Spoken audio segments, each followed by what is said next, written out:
నమస్కారం నా ప్రియమైన మిత్రులారా, మన విజయస్ఫూర్తి కుటుంబ సభ్యులందరికీ హృదయపూర్వక స్వాగతం.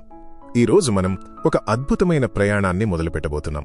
ఇది కేవలం మాటల ప్రయాణం కాదు, మీ జీవితాన్ని, మీ ఆలోచనలను, మీ భవిష్యత్తును మార్చే ఒక గొప్ప మార్పుకు నాంది. మనం ఎప్పుడైనా గమనించామా?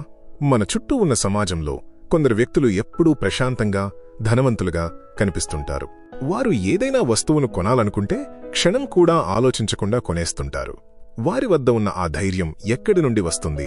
ఈ నెలలో ఇంత పొదుపు చెయ్యాలి, వచ్చే నెలలో మరికొంత దాచాలి, అప్పుడు 3వ నెలలో ఆ వస్తువును కొనాలి అనే గందరగోళం వారి మనసులో అస్సలు ఉండదు. వారు ఒక అద్భుతమైన వ్యవస్థను నిర్మించుకుంటారు. ఆ వ్యవస్థే వారికి కావలసినవన్నీ సమకూరుస్తుంది. మిత్రులారా, ఈ రోజు నేను మీకు ఒక నిజాన్ని చెప్పాలనుకుంటున్నాను.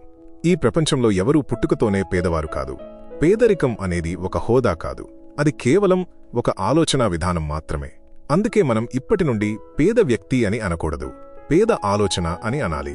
అలాగే శ్రీమంతమంటే కేవలం బ్యాంక్ బ్యాలెన్స్ కాదు, అది కూడా ఒక గొప్ప ఆలోచనా విధానమే. నిజమైన శ్రీమంతుల సంపద వారి బీరువాల్లోనో ఖజానాల్లోనో ఉండదు, అది వారి మనసులో ఉంటుంది. అందుకే వారిని లోకం ఆర్థికంగా తెలివైనవారు అని పిలుస్తుంది.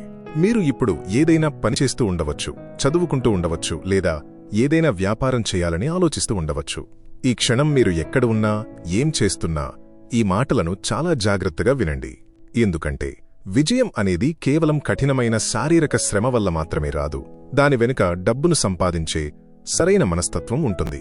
ఒక్కసారి మీ మనసులోకి మీరు తొంగి చూసుకోండి. ఈరోజు మీరు ఎన్నిసార్లు డబ్బు గురించి ఆందోళన చెందారు? ధనవంతులను చూసి ఎన్నిసార్లు అసూయపడ్డారు? లేదా నా వల్ల ఏమీ కాదు అని మిమ్మల్ని మీరు ఎన్నిసార్లు శపించుకున్నారు? మిత్రులారా, ధనవంతులు కావడానికి ఏ పెద్ద పెద్ద డిగ్రీలు అవసరం లేదు, డబ్బును అర్థం చేసుకునే జ్ఞానం ఉంటే చాలు. చాలామంది మనకి ఏం నేర్పిస్తారంటే, ఏదో ఒక పని చేసి డబ్బు సంపాదించండి, పార్ట్ టైం ఉద్యోగాలు చేయండి అని చెప్తారు. కానీ డబ్బు సంపాదించడం కంటే సంపాదించిన డబ్బును ఎలా నిర్వహించాలి, ఎలా పెంచాలి అనేది ఎవరూ నేర్పించరు. ఎదుటివారి కోసం ఎలా పని చేయాలో మనకు తెలుసు, కానీ డబ్బును మన కోసం ఎలా పని చేయించుకోవాలో మనకు తెలియదు. మీరు 1 కోటి రూపాయలను తీసుకువెళ్లి బీరువాలో పెడితే మీరు ధనవంతులవుతారా? లేదు. ఎందుకంటే ద్రవ్యోల్బణం అనే ఒక నిశ్శబ్ద శత్రువు మీ డబ్బు విలువను ప్రతిరోజూ తింటూ ఉంటుంది. 10 సంవత్సరాల క్రితం 50 రూపాయలకు దొరికిన వస్తువు ఈ రోజు 500 రూపాయలవుతోంది.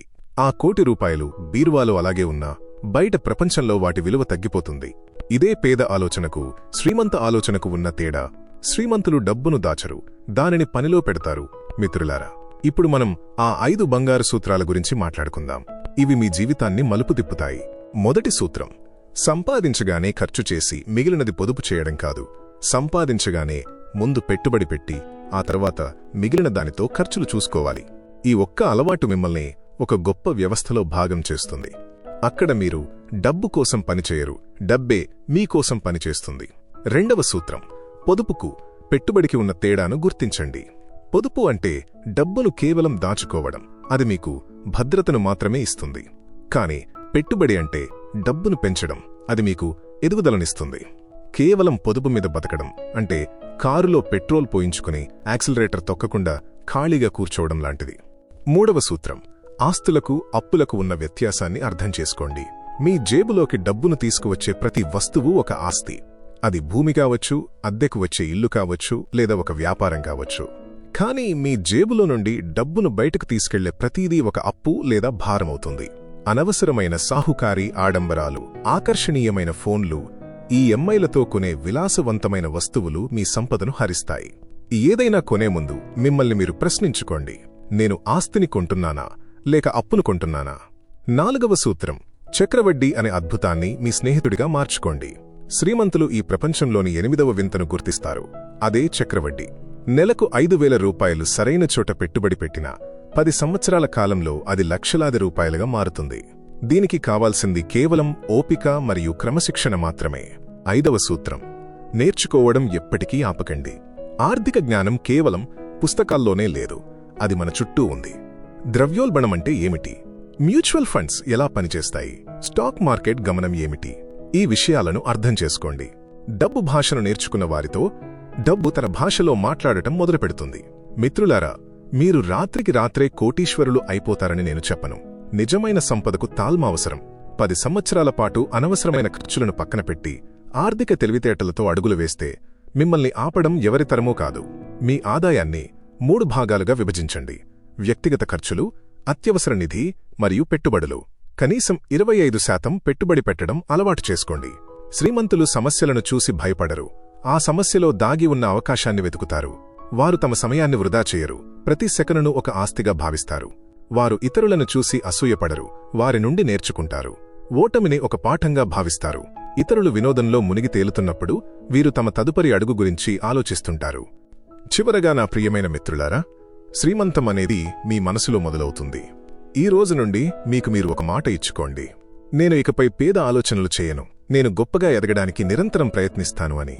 మీ ఆలోచనను మార్చుకోండి. మీ దృక్పథాన్ని మార్చుకోండి. అప్పుడు మీ జీవితం తనంతట తానే మారుతుంది.